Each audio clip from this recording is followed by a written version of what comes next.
Hey everybody, I'm going to be reading a short story that I just got done writing. I haven't been writing stories since I was in like 8th grade. I watched a lot of anime and I like to kind of write my own stories and characters and go on these crazy adventures and stuff, but I never really got any like real serious depth with writing and things like that. So today I was kind of just brainstorming and listening to music, and I kind of came up with this short story idea, and I kind of just worded it all together, and this is what I got. So the story is called The Moon of Fantasia. A weeping queen, alone in a glass prison, trapped deep in thought and sorrow of the past. I reflect the centuries I've survived, and how I outlived the monsters that turned me into one of their own. I could not withstand the guilt and endless pain that was bestowed upon me from my actions. Once precious hands had become stained with darkness. If it was not for my humanity and the shared knowledge from the light, I too would have followed the same path as those monsters did. I have accepted that I have become the last of my kind. I am a vampire. Inside, I stay sheltered and still, but they will always know that I am here. Through the transparent walls, they gaze with hollow eyes, groaning and drooling. They want my body, my flesh, my bones. The lust to devour every inch of me is their quest. Naked, I taunt them with my figure. Cursed by the magic of glass, they will never touch me.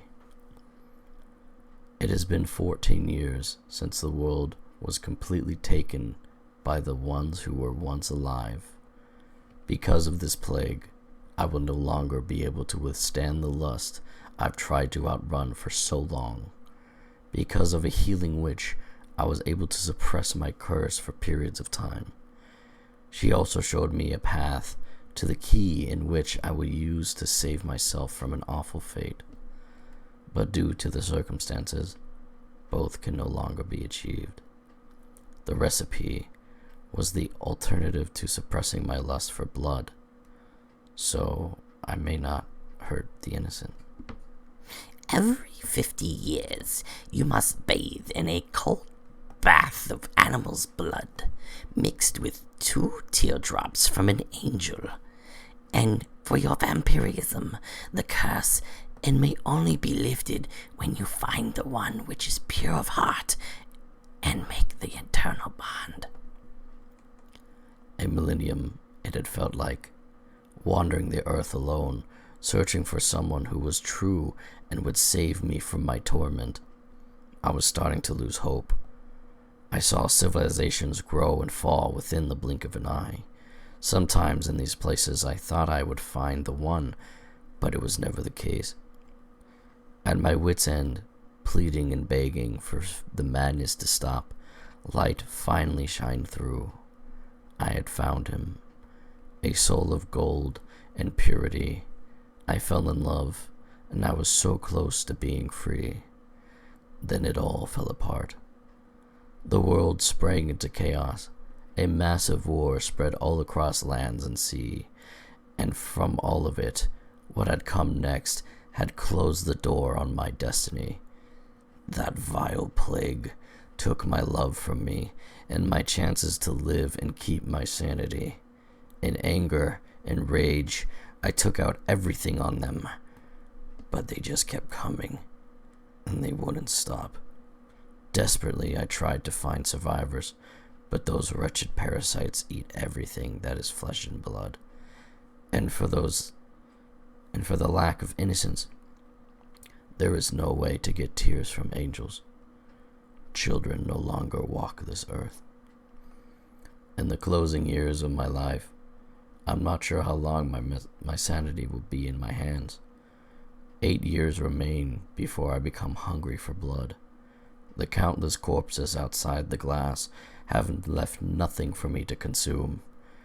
At a point, my mind will corrode, and I will become an animal. I don't know if I will black out or be conscious when it all happens. I desperately don't want to be awake when it comes. Alone and still, I feel the itch as it gets closer. There isn't much left I can think about anymore. I'm unable to sleep. My memory has become blurred. I keep hearing screams.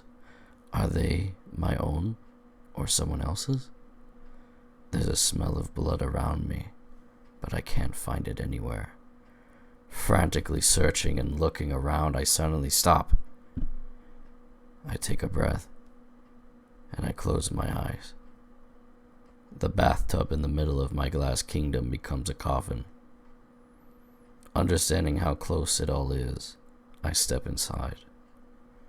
A shackled goddess, I sit and wait for my time to come. And that's it. That's my story, guys. Yeah, thanks for listening. I hope this was not cringy, and maybe there was some good ASMR from my very tired late night voice.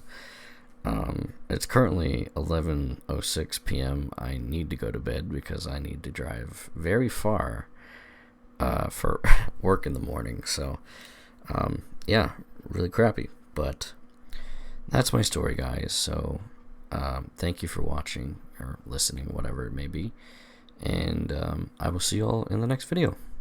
Bye bye.